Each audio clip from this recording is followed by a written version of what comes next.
One of the groups involved in the anti-Trump protests is called Move On. Its website calls for people to rally against the president-elect. It apparently has ties to billionaire investor and Clinton supporter George Soros, too. That's, in fact, according to emails, if you look back to 2008, released by WikiLeaks from Clinton's campaign chairman, John Podesta, to George Soros.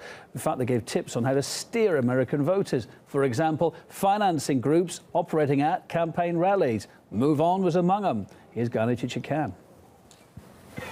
Outraged by Donald Trump's victory in the presidential election, tens of thousands of people have taken to the streets across the U.S. to protest. Many demonstrators are refusing to accept Trump's victory. It looks like advocacy groups played a hand in organizing the seemingly spontaneous protests. Among them, an organization called Move On, which is funded by George Soros, a Hillary Clinton supporter and billionaire. The day after Trump was elected, the group sent out a press release saying, "Within 2 hours of the call to action, Move On members had created more than 200 gatherings nationwide, with the number continuing to grow on Wednesday afternoon." The presidential campaign showed there is no love lost between Donald Trump and George Soros, who was one of Hillary Clinton's top donors. You are in a position where you're being attacked by Move On and these other very well organized radical left groups. You know it, your security knows it, Secret Service knows it. That's going to continue. Do you have a plan on how you're going to handle that? Well, it is going to continue because the last person they want to face, the Democrats want to face, is me. And the last person Hillary Clinton wants to face is me.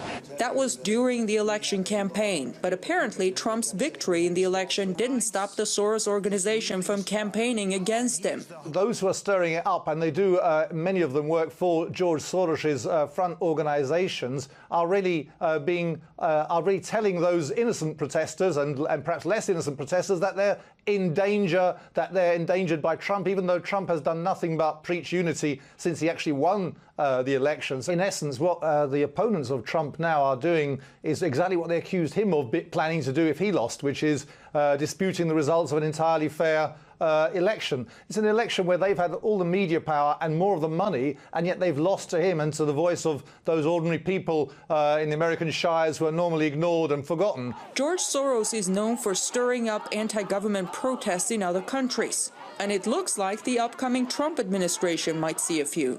The Soros organization went beyond protesting. Move On released a petition calling to change the U.S. Constitution and get rid of the Electoral College, which gave Trump his victory. There are now some apparently well-funded attempts to undermine Trump's victory in the election. The irony is that many Clinton backers who are now slamming America's electoral system were praising it and scolding anyone who criticized it just days before the vote. In Washington, I'm Gani Chichikam, RT.